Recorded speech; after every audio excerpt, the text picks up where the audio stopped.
How are you? I'm not too badly. Have been had a week of a little bit of illness, but I'm feeling better now. How are you? I'm decent. We were away for a few days, which generally sends me into a spiral of being behind in everything. But somehow it did what going away is actually supposed to do, which is like a little bit of a reset. And even though everything that I needed to do sort of piled up, I have felt so much better about being able to get stuff done. So that Nice. was a pleasant surprise because I did not anticipate feeling refreshed. Well, maybe you just allowed yourself to be in the moment and enjoy it and then deal with the other shit when you got home. Yeah. And there's a lot of shit. Yes. Well, you can feel the guilt of that now, but I'm glad that you enjoyed your time away. Yeah, it was good. And there was significant guilt prior to going away and then being away. And that guilt, oh, it's multifaceted, Amy. It's kind of unbelievable, the layers and levels. So let me try to tell you what the guilt was. So, first, the guilt was that Jade and I, my husband, we used to go away for little, like 3 or 4 day kind of minor getaways. Like, often we didn't even go far. We'd maybe tag me coming along to Calgary if he had work or something, but it was time. I even remember we would go, they used to have kind of company meetings just outside of Calgary. And my favorite part of that wasn't the nice hotel or the spa or fancy food. My favorite part was the drive from the Calgary airport to the hotel because, when our kids were little, we didn't have that time. And then kind of COVID and post COVID, there's an awful lot less of that, actually pretty much non-existent. And so we decided, okay, let's take, I think it was 4 days and go to Montreal. And it was literally the only 4 days that could work with both of our schedules because teaching kind of puts a bit of a damper in what you can do. Of course. And the challenging part was we're leaving two kids at home because our oldest is in university away.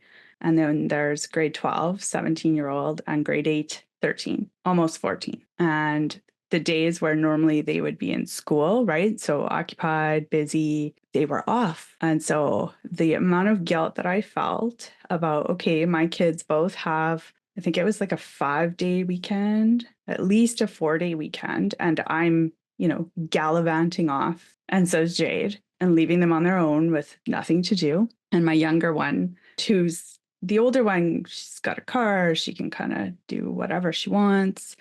The younger one is dependent on rides, people, The both of kindness of her his little, older sister. yeah, right. Both of her little besties were also away for the whole time that we were gone. So the guilt over taking this time that, theoretically I would have been servicing children needs, that was pretty intense. And then while we were away, like, what are you guys going to eat? Who's cooking food? Is the little one lonely? And did they complain in advance about you leaving, or were they There fine with was it? worry.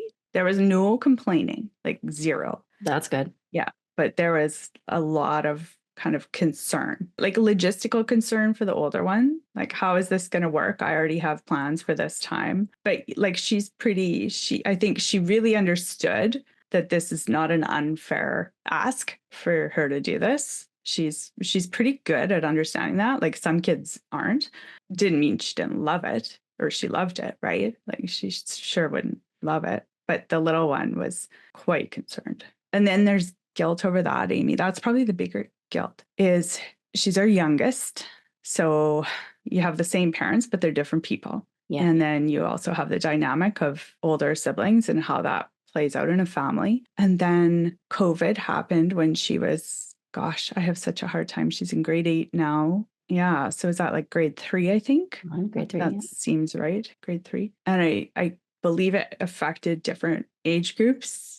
I mean, obviously it affected every person differently, duh, but different age groups in different ways. And her cohort, like they have some work to do. Socially, like Yeah. social challenges.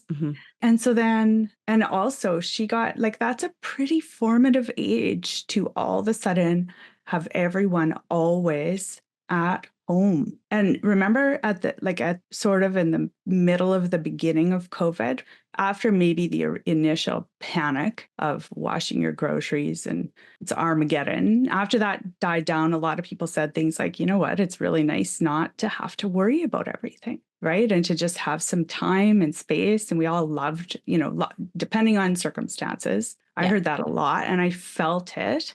So she benefited from all of that extra space. I would not say it's worth it because she also had to deal with like the mess that was our lives at home. Yeah. Yeah, our kids actually did fine during COVID. So, but they were a little bit older. And I mean, yeah, that's a whole, we could get down that rabbit hole, but I don't know if we want to. We sure can. It's up to you. It feels like too large of a rabbit hole to go down. Maybe we need like a whole week. Yeah. An intensive. Yeah. Kristen and Amy unpacking. Yeah. I mean, for us, I say I have no complaints. I'm sure I have some, but I don't. They weren't large complaints, other than selling our house in a poor timing and planning a trip around the world that didn't happen. Right. Forgot about that. So it did majorly change what we had planned, but it also gave us other opportunities, I guess, that we wouldn't have had. So I try to look at it from the positive. Yeah. I think I feel bad. The guilt comes from like, I didn't create as much. Like I modeled myself after the idea in my head of being like what do they call it? Free range parent. Mm-hmm.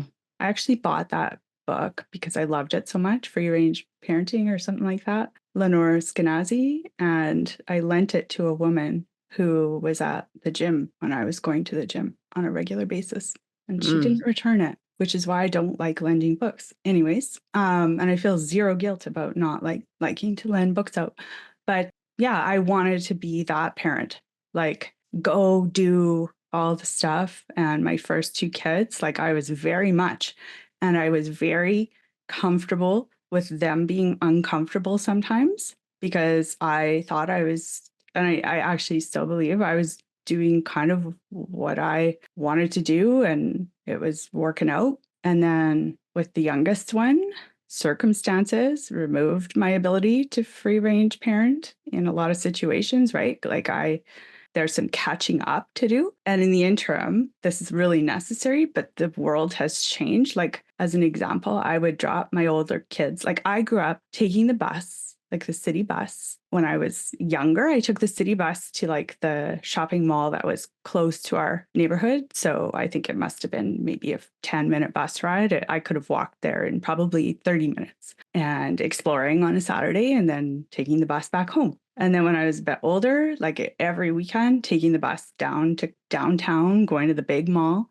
taking the bus home. And so when my kids were little, starting probably in grade 5, I would drop them off at that same big mall and then pick them up later. And, they did that with their friends a ton. And I don't remember ever there being a parent that was like, oh, no, right? Like, that's not okay. Like, I don't know if we self-sorted or what, but it worked out great. And they would tell me about, outside Starbucks, this person asked for money and this is what they did. And, we talked about if there's an issue, go to security, and the world has changed. And I can't really, I could, but it would be really a different level of risk if I was to drop my child off now.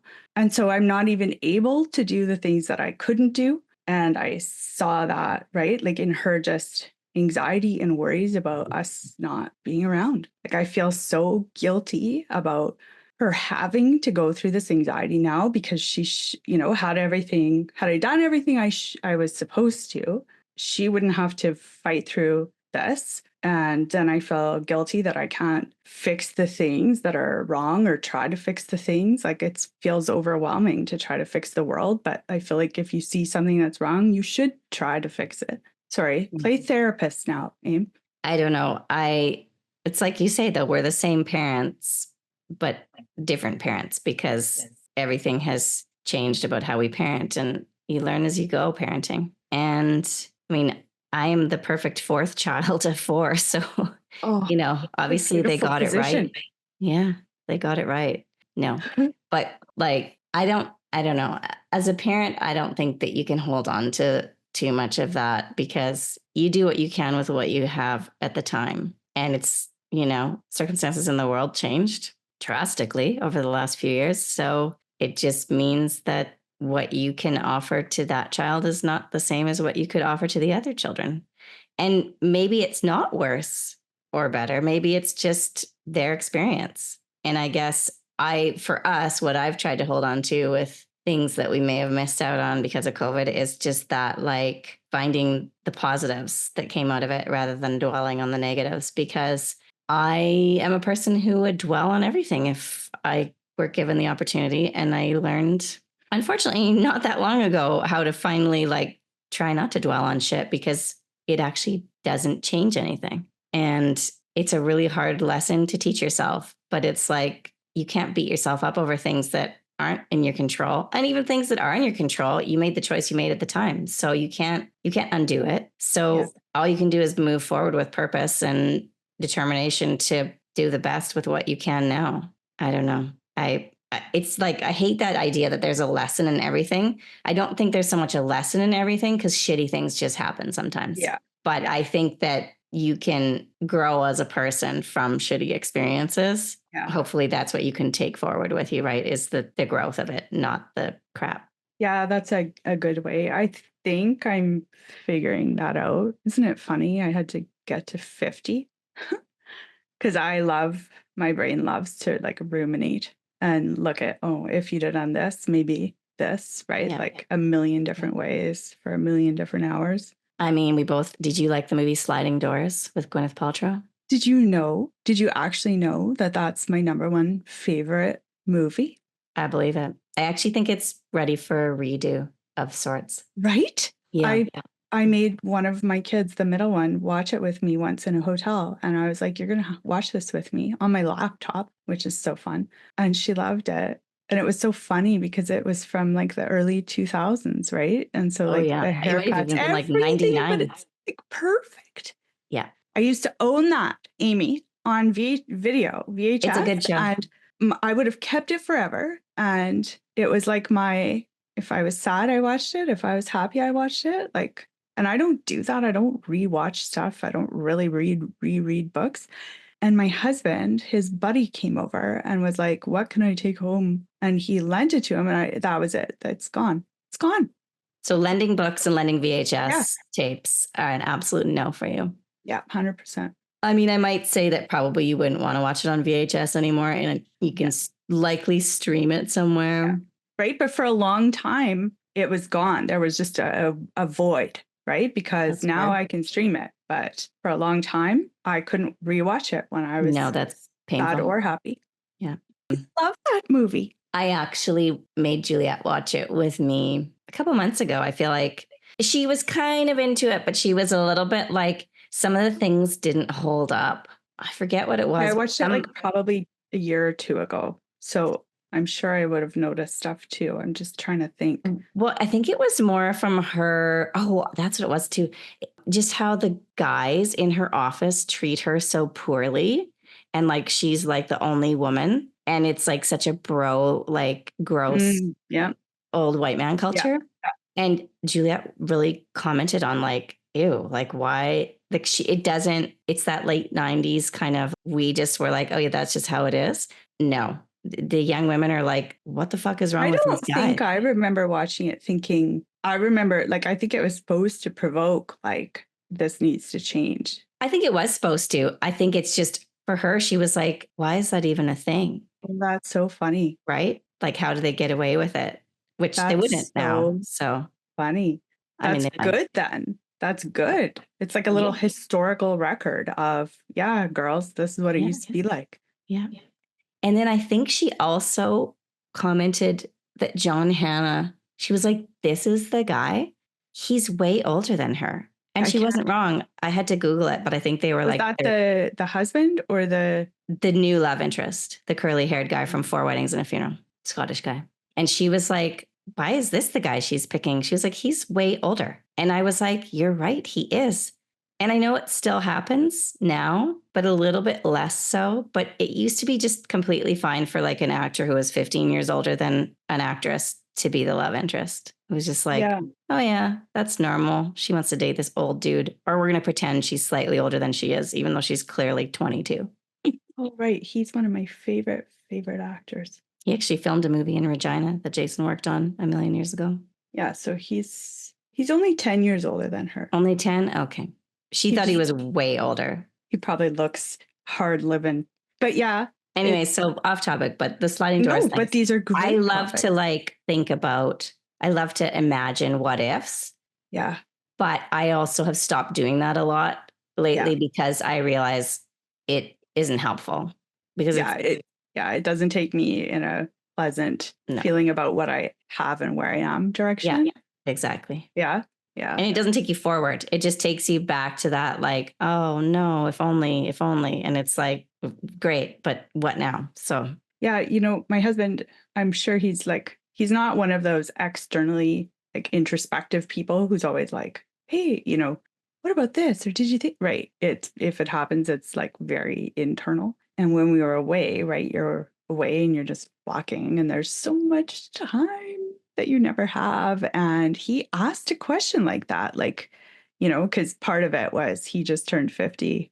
This is, this year was my 50th birthday. Like we got kids moving out. And so it's like this big, like, oh my word. And he asked a question like about, do you wish you'd made different choices ever? And it was like, I just, what's the point? You can't. Yeah. You could spend a whole other lifetime in regret. Yeah. Because like, even with the choices you make now, it's like, you have you have a direction you're aiming for, and sometimes I think it's mostly that you luck out, right? Like there's so much luck involved in everything, and we don't recognize that, right? Is that confirmation bias where I aim for this goal and then I achieve it, and I think that it's because I did everything necessary to get myself there, when in actual fact, it's probably mostly based on luck. Like maybe I aimed in the right direction, but a billion things could have happened to derail it. Yeah. Although there is that theory that if you have convinced your brain that something is true and real, it becomes true and real. So The Secret. Oh yeah, and I haven't read that, but yeah. Mm-hmm. Oh frick. Yeah. I read that probably around a few years after watching Sliding Doors. That must have been the zeitgeist of the moment, right? Like alternative things that you can just imagine and visualize and then get. And like, it's a super easy read. And then I even watched, and I don't often, like if there's a book, I don't want to watch the visual representation of it. It ruins the book. I watched the video that they put together on that. Probably twice, Amy.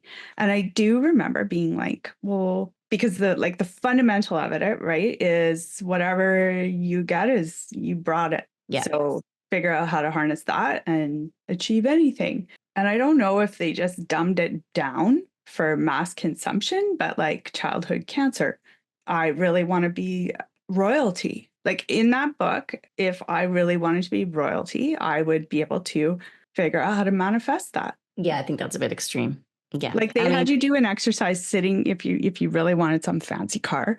And I remember this so vividly from like the video. It was like sit in it in your chair, right? And imagine yourself like embody driving that car. Like of all the things we're going to imagine, it sells, right? It sure did. It was like bananas. The only thing I would say is your brain doesn't know the difference between what's true and what's not true if you convince. Yeah. But so, yeah, maybe you could imagine yourself driving that car. But what has to then happen is for your brain to work out the steps to get there, because it's not just going to land in your lap. It's not like, oh, I visualize it and here it is. It's like, this is the thing that I want. What are the steps I need to do to get me there? Yeah. And maybe your brain leads you down that path. Like, oh, you want this? Oh, well, this is probably a decision we need to take then to get to this next step, to get to this next, like, anyway. Yeah. I think like vision boarding, all of that, like I did make one time, like I made actually a beautiful, I love collaging, Amy. I wish I just had time to like glue things on paper. It's one of my favorite things to do.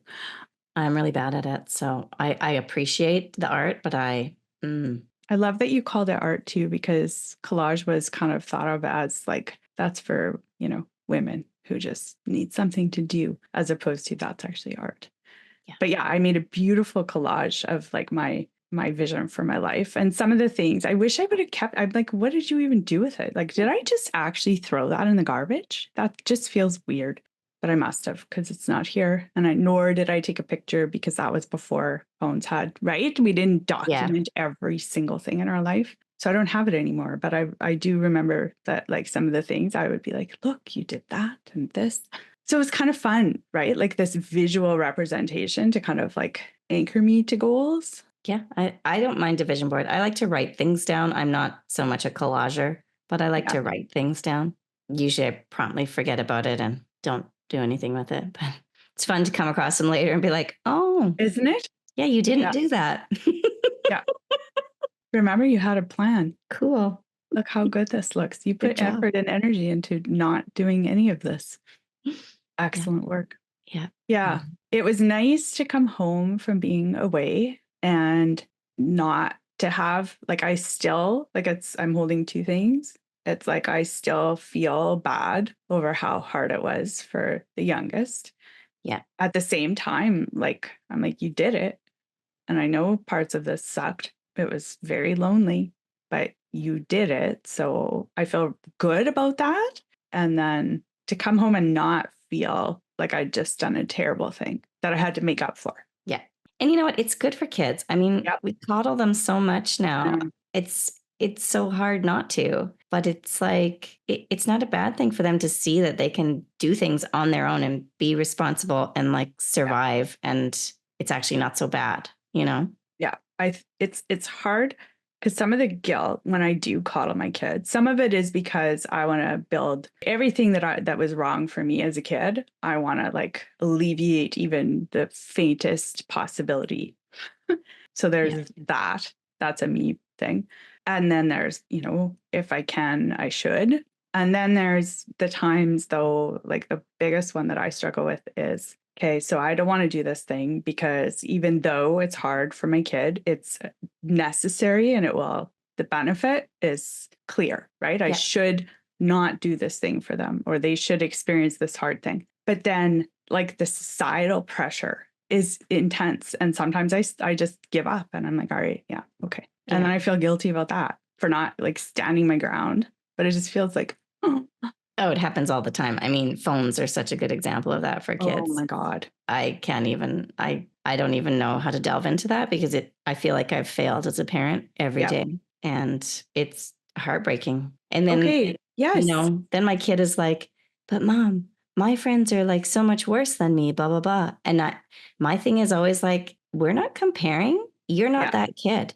If that's what their parents are okay with. And my usual line is, well, clearly their parents don't love them as much as I love you. Well, that's good. I'm going to use that. Yeah, that's well, it's a bit of a guilt trip, isn't it? But good point.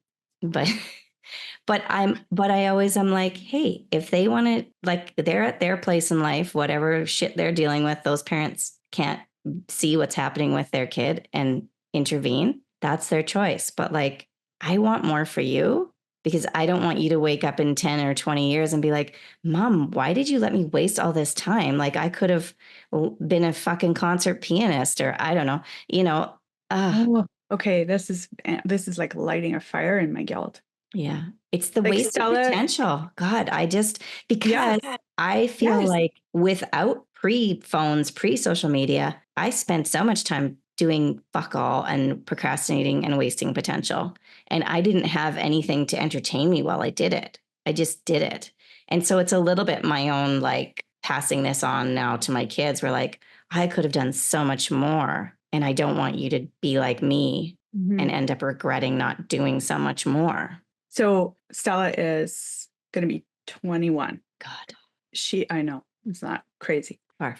She got a device. It was like not really a phone, but kind of a phone. Maybe in grade 5. Now I can't remember. Let's say grade 5 though. It didn't go anywhere. Like it lived at home. And I vividly remember though, grade 7, grade 8 she wasn't allowed to have Snapchat. She had like Messenger and whatever, or messages, but no Snapchat. And that was like my firm, solid line. And I was very firm. And every day, but oh my friend, right. And I was like, that's too bad, but you don't get it. And then she would always kind of go in like our sunroom and just sort of like cozy in the corner there about an hour before bed. And she just seemed really blue. Like over a couple weeks, and I noticed, and I'm like, what's going on? Like, why are you sad? And she's like, well, all my friends are talking and I am not involved in the conversation. And I was like, well, solution, just tell them that you have to text. And she's like, they are not going to do that. Yep. And I realized, right, like that I pulled her out of her social group to the periphery and was expecting her to like solve for that. And like having been someone who was like on the periphery, I know what that's like. So I was like, all right. So I opened the door and then I opened it earlier for Soph. Yep. And then like Charlie had a phone then because you got two older sisters, but they both have phones. And why wouldn't I have a phone? Right. So she got devices earlier and then she got access to things earlier. And it's so funny because now she's my youngest and there are still, parents of her peers who are like, oh yeah, we're not doing that. We're not doing that. I'm like, yeah, good luck with that. Like I don't say that. I get it. Yeah. I want the world to be different. And if all of us agreed, I would happily remove all of this stuff. Yep. But no one agrees on this. Yeah. And here we are. And then I meet people who have like really young kids. And there was this mom, we were at some event, and this mom was like telling me so firmly that, her and the daughter's friends, they're maybe in kindergarten, all of these 4 women had agreed, like, they're not going to do these things. And like, in one sense, I was jealous, right? Because there wasn't a single person who agreed with me when I was. No, and that's awesome to have that support. Right? Like, if I brought it up, people were like, you're crazy. No. I was jealous. And then I was also like, it's like Pandora's box. Like, we can't put anything back in anymore. So I applaud their effort to try, but I just felt a little kind of cynical about their ability to actually do what they think they're doing. Yeah. Well, and I think also the fear for me, and partly why we have tried, like, we've limited as much as possible, but we've also tried not to make it so taboo, because growing up in a house where we ate so healthy, we didn't have any junk food ever. I wanted treats and I would go to friends' houses and I would binge on them. Same thing with TV. My parents wanted us to read and get out in the world and do all these things, which is awesome. But I just wanted to watch TV. And my dad actually made a lockbox for the plug for our television. Early. He's so ahead of his time. Yeah. This was in the early 80s. And he actually fashioned this little metal box with a flipping lid. And you could attach a combination lock to it to lock. And he took the plug off of the TV, put the cord inside the box, put the plug back on. So the plug lived inside this box. So if you wanted to watch TV, you had to ask and get dad to do the combo. And my dad was a high school teacher back then. And he had about 50 different combination locks downstairs in the cold storage room. So if we figured out, because he had a wall with combos written on it, but we didn't know which ones went to which thing, he did somehow. So like sometimes we'd figure out which one and then he'd change it out, get a new lock, put it on, which sounds insane now. Like, I'm like, oh God, that's actually intense. But like, it seemed normal to us, but it also was terrible, because then like when I went away finally to do my master's when I was like 22, it was the first time I had lived on my own. And obviously by the time I was in university, that we no longer had the lock on the TV when I was in high school, even, I don't think. But we also didn't have cable, so there was nothing to watch. But like, it set me up for, Jason would come to visit me and I would watch TLC all day long, Trading Spaces, A Baby Story, like any shit that came on. I could be hooked within 5 seconds because I was like, ooh, what's this shiny object? So it's like, you don't also want to I didn't want that for my kids. I was like, okay, I got like fixated on things because I wasn't allowed to have them. So I was like, we can't make this such a big deal. And I see that with like, Juliet has this one friend and the parents are awesome. But they are very strict with their phone stuff, which, hey, great. They should be, but it has made the kid now like, well, they're also really sneaky. Well, she's found ways around it 100%. Yeah. And so they have no clue now. So now instead of like being less is, what they're hoping for, she's actually doing more which is like me with my binging television or eating junk food at a friend's house. I'm having more than I would because I can't have it. And so now when I can have it, I don't know how to regulate that. Yeah. It's a really tough, it's weird though. Like, have you seen is it Jonathan Haidt where he talks about regulating TV is one thing. The device is like it's just so powerfully addictive. And so he says it's like we're giving, and I don't know what his analogy is. So this might not be it, but it's like, here's some crack cocaine. Mhm. Now use it with discretion, right? Try to limit it just a little bit every day. Like, it makes no sense. Totally. It makes no sense. So I'm your dad, but like the new updated version, and use the screen time thing on the iPhone. Yeah. And so it just turns off. And phones have to sleep in the backdoor closet at night. There's like a little shelf for the plug-in. And nobody, like including the adults, can take devices to bed. So do you do that? Yeah. Mine lives beside the coffee machine for quick morning access. Yeah. I don't know where Jade puts his phone, actually, probably in his office. And that's awesome because we started out when we first had phones, and like it's so funny because my mom was always like, "Oh, the radiation, blah blah blah," and I was like, "Yeah, sure, mom." But I also believed it because and then for years it was like nobody cared, and now all of a sudden we're back to like, oh, actually, phones do emit EMF, and guess what? You're all gonna have fucking brain cancer. Enjoy. But like nobody believes it still, and then in a few years we'll be like, oh. Yeah, I guess. Whoops.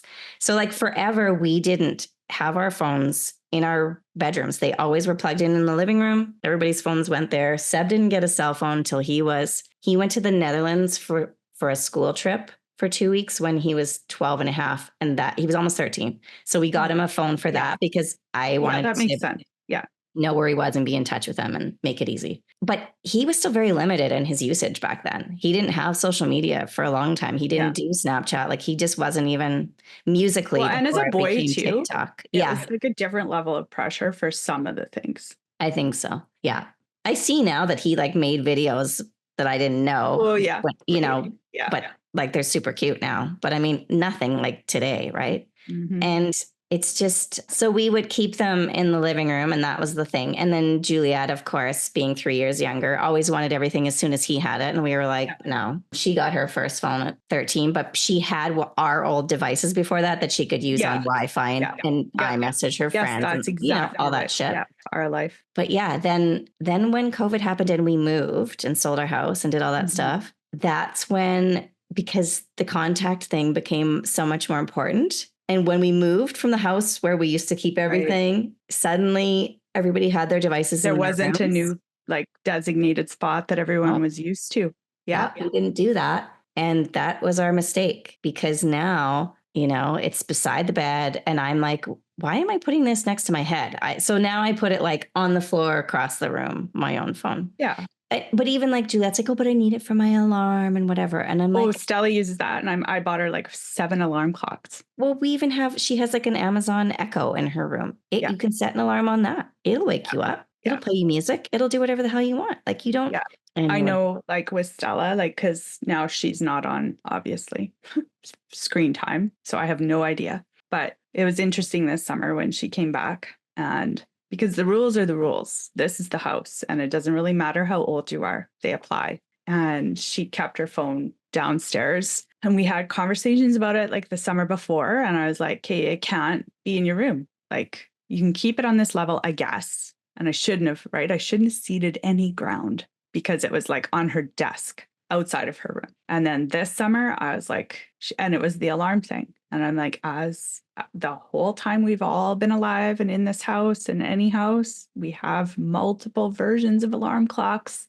And it was in her room all summer. And I didn't fight the battle, but it's too important to me. Like once you go off and you're paying for your whole life and that phone and not living in this house, you can kind of like navigate however you want. But like if you actually sat down and thought about it, how much sleep are you losing because you're laying in your bed on the phone? I couldn't believe the amount, because it was in this little closet, right? Yeah. And if I went in there, like say at 1 o'clock in the morning, the amount of text messages just showing up on the lock screen, not text, like snaps and whatever else. Yeah. At like 1, 2, 3, 4 o'clock in the morning from little kids. I know.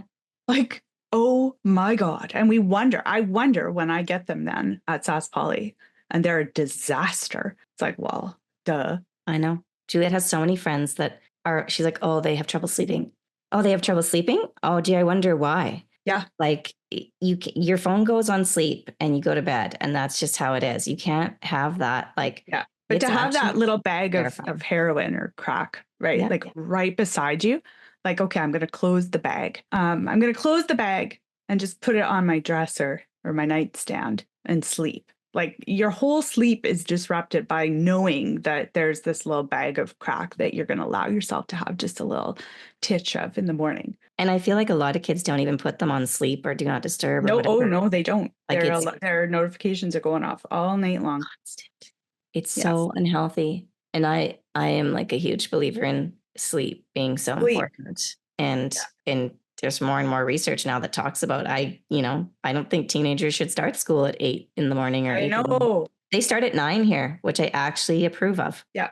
Sophie has a spare this semester and it's been awesome for her. And she's not someone who like she was a swimmer. And so she likes to go to bed early, whereas Stella's the opposite. Like she would stay up till tomorrow and then yeah. Yeah. Our son who's away at university right now in Ottawa, he actually has become, I think, aware of his phone use and wanting to change that, which is great. And I think he met a really good friend group there. And I feel like they kind of are doing this together, which is helpful. Awesome. But he was telling us recently about some app or whatever that he found that was like, or like some little device that was like, the thing that turns it off. Code. Yeah. You have to like punch in a code to be able to like do your things. Anyway, and so their goal for November was to like, they were going to the gym every day. They were not going to drink alcohol. They were going to drink 2 liters of water a day. And they were going to limit their screen time. Gosh, that's the new cleanse. It's not just no booze. It's like dry, tech free. Yeah. And I love it because he's been going out and doing some stuff that like he's signed up for some clubs and some opportunities that he's like, oh, I went to this like whatever marketing thing and I won second place with my pitch on blah, blah, blah. I was like, oh, okay, cool. Yeah. Just on the weekend, you got in a suit and you went to this thing. Okay. I love it. I know. So I'm like, oh my God. I saw this hack where you take your phone and it's in accessibility services and you turn it into just a basic phone. Yeah. And I did it. And oh my gosh, undoing it was like almost impossible. But I want to kind of like, I just did it like spur of the moment. I want to think it through this time because it kind of impacted my ability to get my team's messages for a couple of days until I figured out how to, because I'm not driving around with my laptop. It was a little bit problematic. You missed a meeting. You missed another meeting. Where are you? Oh, no. Are you still on our contract? Yeah. But I'd like to do that. I don't feel guilty about any of that. I feel guilty that I'm not better at it, but I don't feel guilty about how I feel about all of this. Yeah, I feel so terrible speaking about this. Like, and Jason and I, that's one of the things that if we're going to have an argument, it'll be over that because I sometimes cave sooner than he would. And he'll be like, no. And I'm, you wouldn't think that I would be, right? No. But sometimes. That's fascinating. Yeah. So sometimes we'll like, he'll be like, I thought we were on the same page. Why did you let her do that? Like, no, we said no. It's very hard to parent. It's hard.